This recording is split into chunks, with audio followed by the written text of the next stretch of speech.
So we have a group assembled here. You've already met Michele, and you've met Kevin.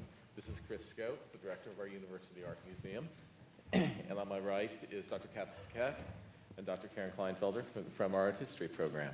And Karen and Catha, I should mention, are jointly devoting a seminar this semester to issues of censorship and have been instrumental, as I mentioned before, in tying this lecture series in with the B-Word project. Chris has been directly involved at the UAM with the B-Word project, and in addition, the UAM is about to open an exhibition that is connected to both the B-Word project and also the Pacific Standard Time Initiative from the Getty. And actually, do you want to say something about that for 1 minute, since it's opening on Saturday? Oh, sure. How many of you have been to the University Art Museum before? Well, some of you. Well, I would encourage you to come on Saturday night at 6 o'clock. We're opening a show called Peace Press, 1967 to 1987, Art in the Pursuit of Social Change. And it's an exhibition that we've been working on for the past couple of years with the Center for the Study for Political Graphics in LA. And it's a show that deals with a collective called Peace Press. And just the snapshot is essentially this collective printed posters and brochures for groups that could not get their material printed at the time.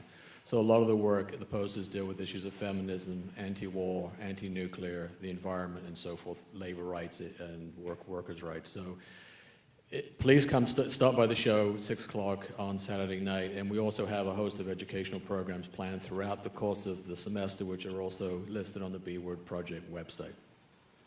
Can I add, the show lasts through December. So if you can't come on Saturday night, it will be up in the Art Museum through December, and you can go see it. It'll be great. Okay, so I'm going to open this up with a very general question. Kevin referred to the time we are in as an interesting time when it comes to issues of censorship and First Amendment rights.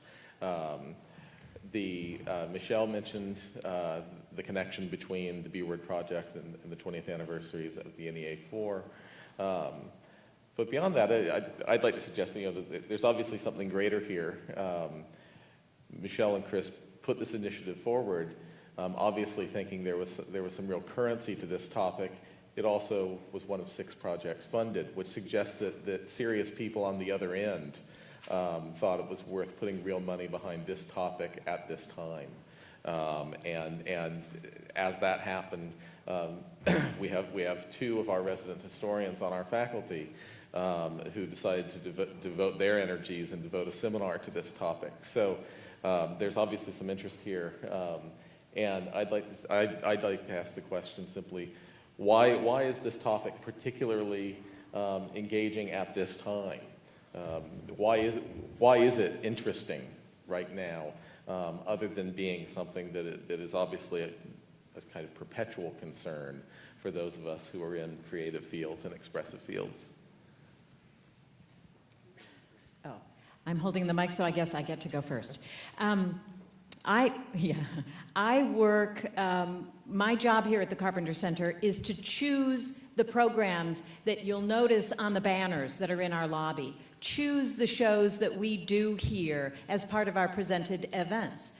I have other stuff to do as well, but that's the glamour part of my job.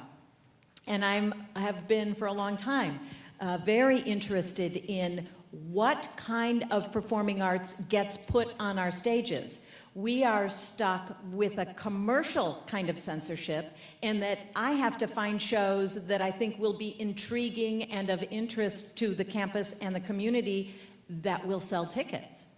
So there's that commercial kind of censorship that I place upon the shows that we bring here. There are a lot of shows that I'm aware of that I see that I think are beautiful art, but I can't sell enough tickets to be able to afford to bring them here. So I'm intrigued by the many facets of censorship in my own industry. And I think we should all be aware, as citizens of the United States, of how censorship can rear its head in many ways, shapes, and forms. When the NEA4 are here a year from now, they're going to be talking about how censorship today looks different than it did 20 years ago when they had to take their case to the Supreme Court. Craig Fleming in the Theater Arts Department is teaching a course called If We Shadows Have Offended, looking at plays that were banned and censored 400 years ago. So censorship is certainly an ancient thing that we're dealing with. I would suggest that today censorship has a much more subtle face on it, with the way that we can communicate globally between social media and the internet, and we know what's going on with dissidents in China right now, where 15 years ago we had no idea what was going on there. But while communication is very global, I think it's also narrow. Have you noticed how every television show on the networks seems like it's the same reality show or cop show? That our alternatives are being narrowed for us. Is that by corporate concerns? Is that by simply what is going to sell? So I think during part of this project, what I'm personally going to be asking all of the artists that come here are those kinds of questions. How is censorship today being put forth? I'm going to tell you a really quick story and then let somebody else talk. I work with Jed Wheeler, who is a major presenter, what I do. He worked with Lincoln Center, and he was one of the early presenters of Karen Finley, one of the NEA4 artists who became known as the woman that smeared chocolate all over her breasts. And when he presented her show, because he found great artistic merit in that show, he presented it at Alice Tully Hall in Lincoln Center in New York. And I talked to him about it a little bit today, and he said, you know, I booked the show because I thought it was a brilliant show, that she had a very important voice, and that her voice needed to be heard. And once the media found out about it, and there was this big uproar about what is this woman doing smearing chocolate all over her breasts, we sold out. And what was interesting about selling 1,000 tickets to that show was that he said 85% of that audience was women. This is 20 years ago. And he said you could reach out and touch the affinity that that audience had with Karen as an artist on stage. And to me, that's what it's all about, is what kind of communication goes back and forth between the artists and the audience. How palpable is that? How real is that? How much does that change your life as an audience member? And he said of those 1,000 people in there, at least 85% of them were pro-Karen. They loved hearing her voice and seeing what she had to say. And that resonated with that audience. He went on to sell out 3 more performances that probably would not have sold had not there been this huge media look at what she was doing. So to me, that's my personal interest in the B-Word Project. I hope you all noticed in Kevin's, when he's talking about the F word, that's where we got the B-word. I hope you noticed that link. And that it really is pervasive. It's in science, it's in literature, it's in publishing, it's in music, it's in art, it's everywhere. For me, I think that there are 3 real fundamental concerns and interests that I have. The first is that I believe that information is the currency of democracy. That if we're to be able to function as a vibrant democracy, we have to have access to information about our government. We have to be able to share our ideas in the marketplace of ideas about how we ought to be governed. That is, to me, the fundamental characteristic for democratic societies, to be able to decide how to govern themselves. If they're censored, they can't do that, right? And so that's a fundamental concern. I think that the second area that concerns me is that of the idea that